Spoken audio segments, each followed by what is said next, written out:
Hello and welcome to Ion Bethel. I'm Paul and Prody, your host. Today we have with us our selectman candidates. For First Selectman, Larry Kravis, and for Selectman, Paul Zetkowski. Welcome, gentlemen. Thank you again, Good to be here. Paul. Thank you. Okay. The primary is over. Right. You folks have won.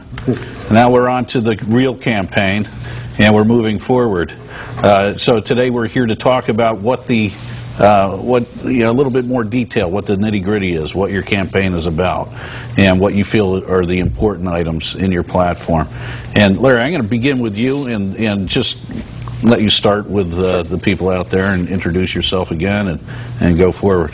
Sure. One of the things I've done over the last few weeks is look at the different platforms. Mm-hmm. And when you lay them side by side, there are a lot of similarities. Right. I think we all view, at least Matt Knickerbocker, myself, and Mr. Burke is now falling in there too, the same kind of challenges that this town faces. Right. And for us, for Paul and I think those challenges have to do with keeping taxes in check, mm-hmm. and keeping our taxpayers always in mind. Right.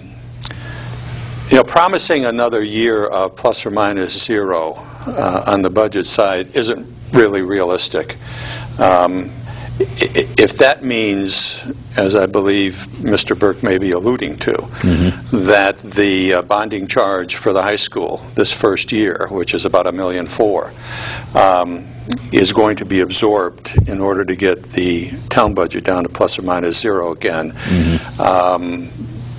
That has to mean the services and the money that we're spending on the education just across the board are going to have some pretty dramatic cuts in them in order to absorb that $1.4 million. Mm-hmm. Because you've got salaries and wages and benefits and other contractual obligations mm-hmm. that continue to go up every year, and to think that you can continue to promise plus or minus zero to me is not very realistic. Right. The other thing is we look at, for us, responsibly managing the town resources. Mm-hmm. That means due diligence is really paramount for every single budget center.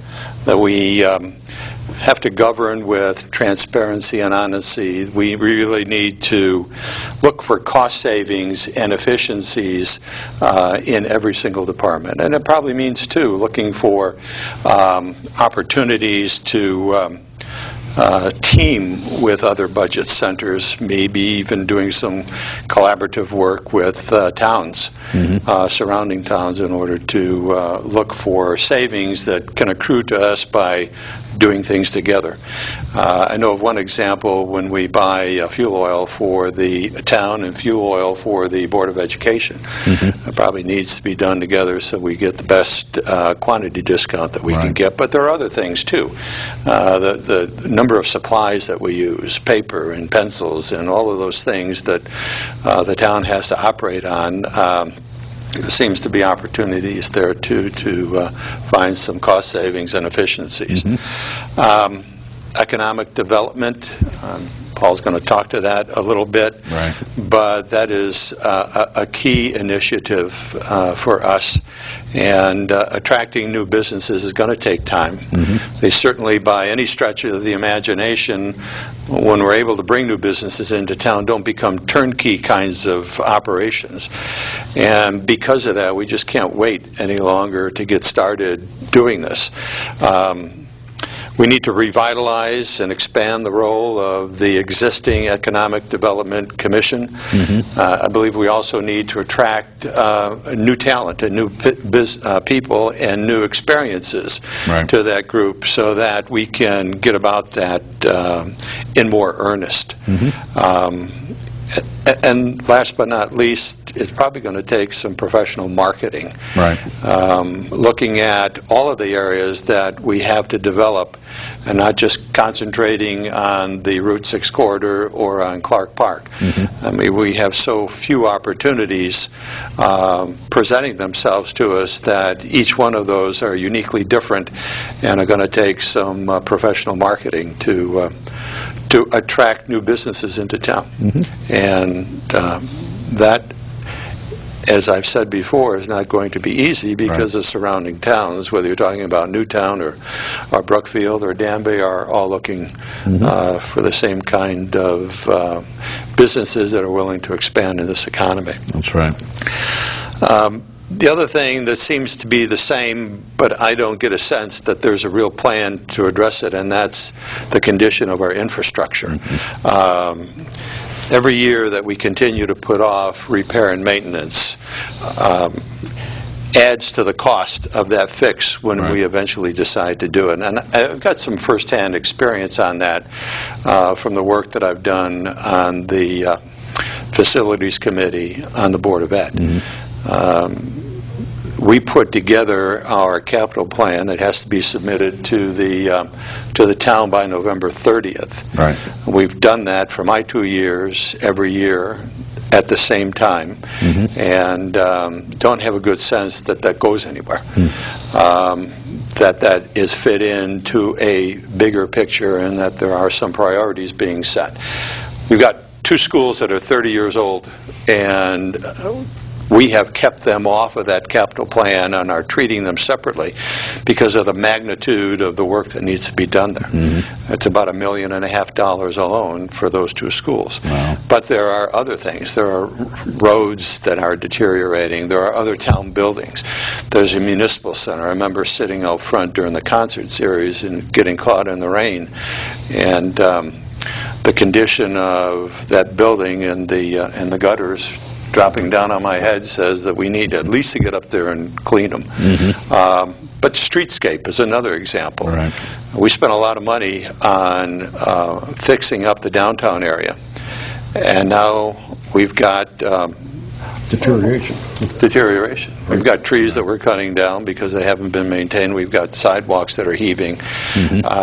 We've got parts of the lighting network in town that are starting to fall apart, and I mean, you only have to look at the lampposts themselves. You know, it's been about 12 years since we've had, I believe, roughly streetscape.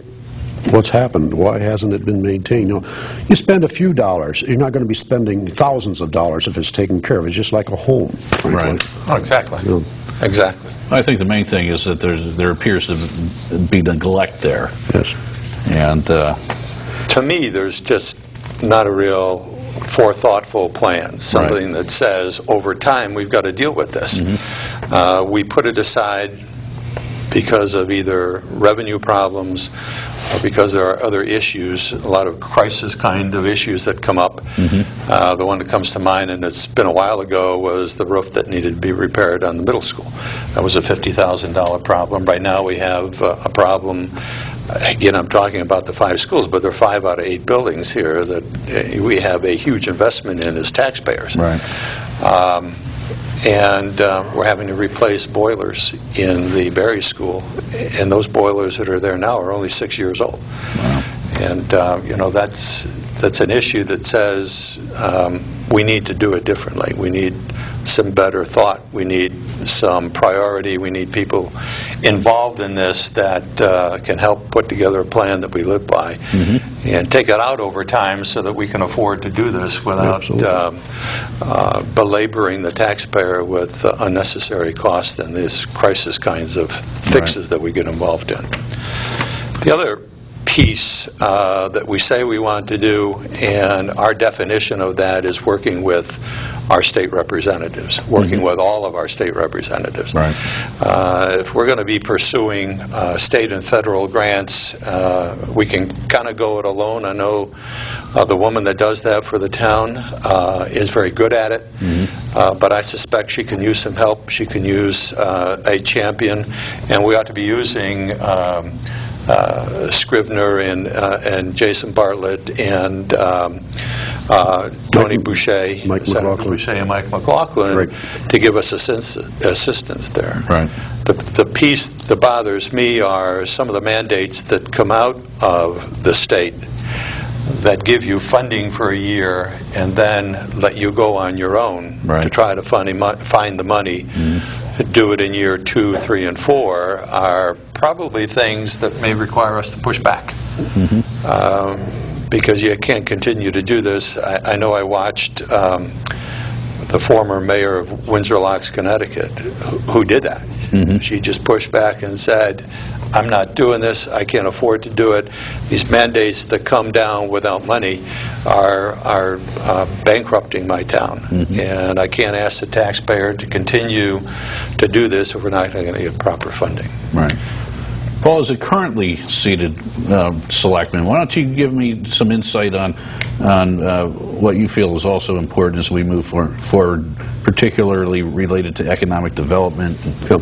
Let me just touch base on that, because when you really take a look at our community, Right. we have 19,000 roughly residents there, and you look at it, and 80% roughly is paid. Our tax base comes from 80% of our residents, residentially, that is. Right. And when you take a look at the physical space for expanding, there's not too much left for residential. Okay? Right. So basically, you're really looking at this and you're saying the taxes are, the burden is really on the residents. My issue is, if we take a look at what Larry was talking about, economic development, this is where tax relief really comes from. Can you get it overnight done? The answer is no, but you got a plan. And I asked this basic question: what has the Economic Development Commission done for the last 4 years? The answer is nothing. Right. I mean, this Economic Development Commission, it's centered itself around Clark Park. I know our current first selectman would like to expand Clark Park. But if you go up to Clark Park today, and I drove up there today just out of curiosity before the show, Right. there's over a dozen properties for sale, for lease, for rent. And what has the Economic Commission done to help bring back business into the park? Right. You know, it's nice to talk about, I want to expand Clark Park, but you've got vacancies there. But on the other hand, too, I says, you know, you got to think 2, 3, 4 years out. You got to put together a commission, that was Larry was talking about. He and I speak on the same plane relative to looking the long term. You've got to start looking for industry, whether it's commercial or industrial, to expand that base, because this is where residential tax relief comes about. Right. I'm going to use an example. You know, about 25 years ago, I remember representing my company at the time, going down to New Jersey area. And this was Morris County. Morris County had an issue about growing. And what the county did says, we're going to give you tax relief to bring in. And they brought in biotech all over the place. If you take a look at that, you go down there today, it's like Greenwich, frankly. Beautiful. Now, you're going to say, why can't we do this here? There's no reason why we can't do it here. But on the other hand, you got to be very practical about this thing and say, the state of Connecticut right now is not too friendly with business. As a matter of fact, I think this current budget, they're proposing an increase on business. And I keep on bringing up this point. I says, why not offer a tax incentive to new industry, especially, wouldn't it be great to get a Barringer Ingelheim like Richfield has? Right. That in itself increases the grand list significantly. You know, some people, I know I've spoken to Bob about this, Mr. Burke, that is, previously. He says, no, you can't give anything like that. Well, I'm very sorry. 50 cents is better than no cents. Yeah. You know, I look at this as a temporary type thing as far as tax relief. So do corporations, because they're coming in, investing in your community, and they need some relief. But, you know, if I could get a large corporation in there, beautifully. Now, you know, you think about this from a marketing point of view. Larry brought this up. Both of us come from this arena of marketing. All you've got to do is, like surrounding towns right here, they put together, they got a professional PR firm, they put together a brochure, for instance. You cite, what is your housing? Well, here in Bethel, we've got from roughly 200,000 to about $1.5 million. That's a nice range. Right. You take a look at our educational park. None of our surrounding communities have an educational park. We have 2 industrial parks. We have Route 6 corridor. Beautiful. This is, I refer to this as our Bethel's future Gold Coast. You know, and if there's anything, if you want to use a marketing theme, we're perhaps the most affordable community in Fairfield County. We've never used this at all. Let me just clarify something, at least from my perspective, because I have a bit of concern to say that the current Economic Development Commission may not have accomplished a lot. But I think we need to look at their charter and their role, Right. and to expand it, Right. so that it includes more than Clark Park, so that the commission is infused with some new talent and some new perspective, and that we take fully into account Expanding. the Route 6 corridor, Right.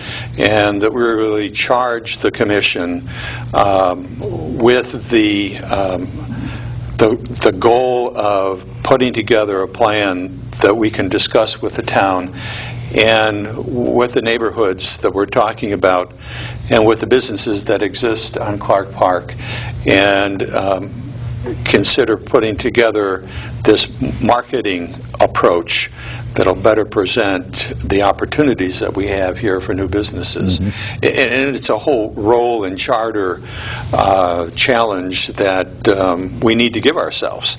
I don't think it's a matter of not doing anything. The champion behind this probably hasn't been there, and that's really where the first selectman comes in. Right. And for the group, the first selectman and the 2 selectmen, to get behind this. My view is that everybody in this kind of an environment, whether it's the first selectman or the 2 selectmen or all of the heads of the town boards and departments and commissions, need to actively be involved in promoting Bethel and making this obvious to those people that are looking to expand that there's no better place to go. We have to be able to give ourselves an identity that Newtown and Brookfield doesn't have, or it'll be more of the same old thing. And by the way, I think we do have an identity that's different than these towns. There's a lot of pluses that are advantageous to the town of Bethel. I like your term champion. I think that that's important, because right now we have an EDC that's focused on Clark Park. You have the Chamber of Commerce, which historically has been, downtown retailers, and even recently up in Stony Hill, there's a Four Corners organization that We've got to banded pull it all together. together, So it needs to all be pulled together, because we have to remember that the town of Bethel is in competition with its surrounding neighbors, and it's also it's fluid. I mean, we can't afford to sit still. So I fully agree with everything that you're saying. Now, Larry, I want to talk about something else, which is kind of what I termed as the softer side of what makes a town like Bethel a community of caring and involved people. Number one, it's respect and civility and responsiveness in every town department and from every town employee.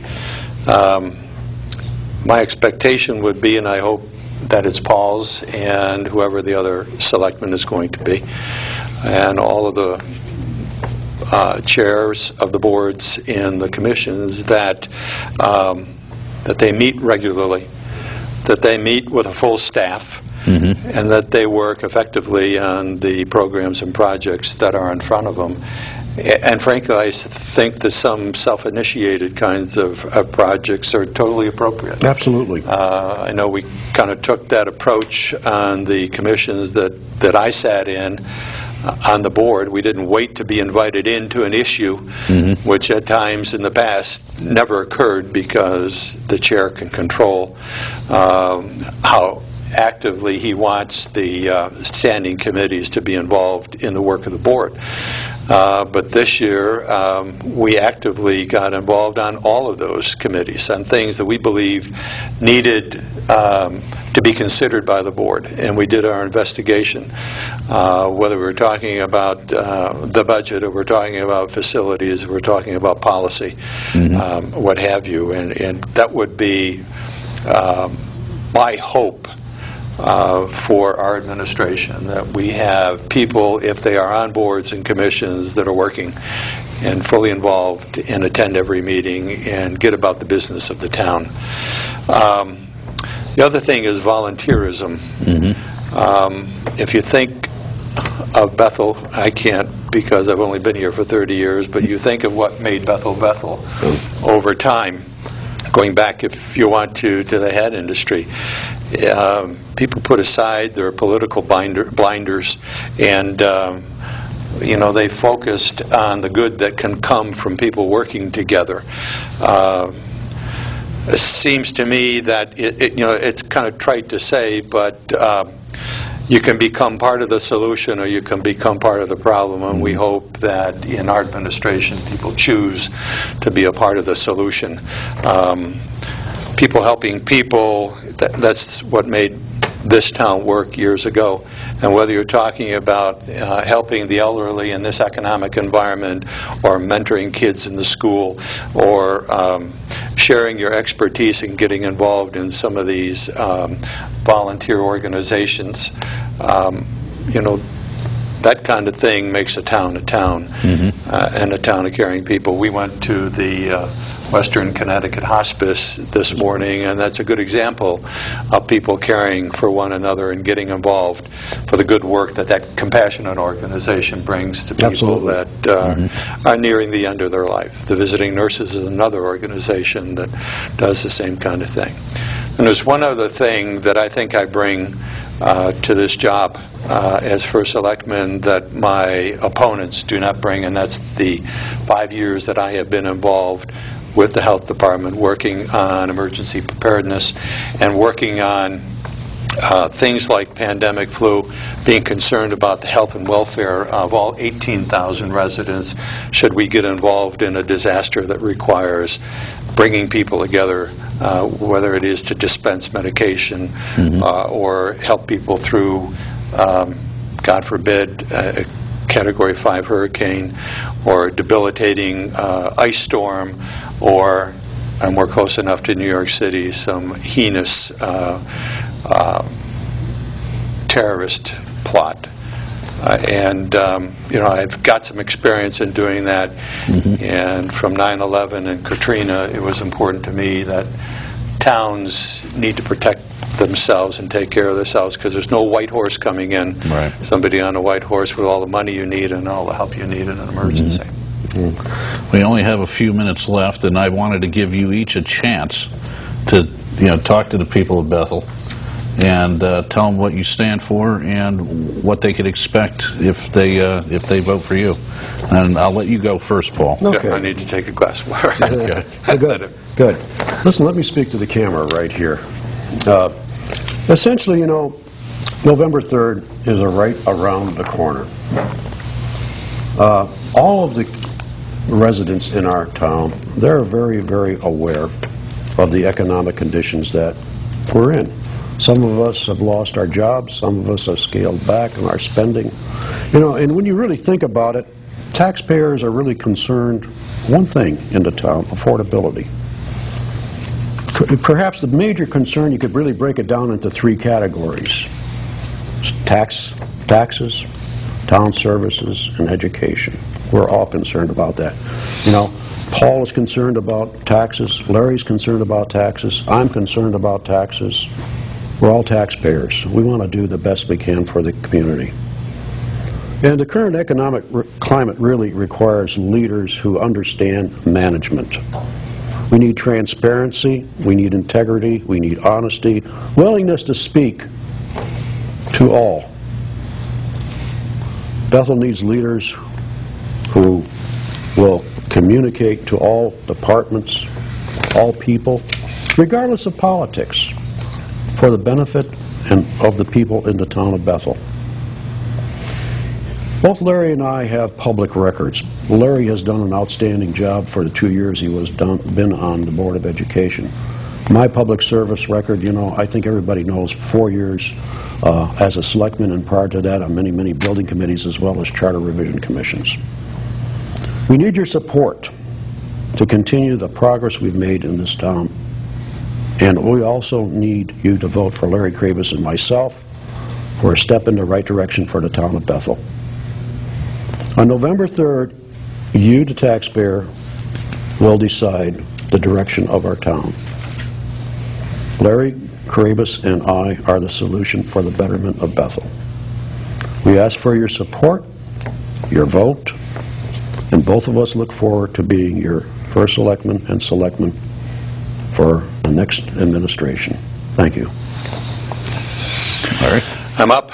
You're up. And I, too, want to address the audience that watches this. I want you to know that we get it. We really understand the frustrations that people have. And we will deal with them to the best of our ability.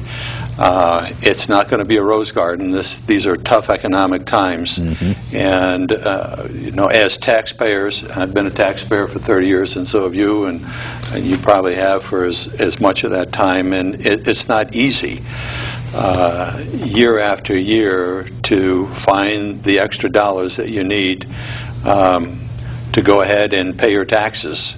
And in an environment where you may look at services that are deteriorating or have to deal with the fighting that goes on, and you're wondering, do you really, people that are governing this town, get it? Do you know how to deal with these issues? And I think we do.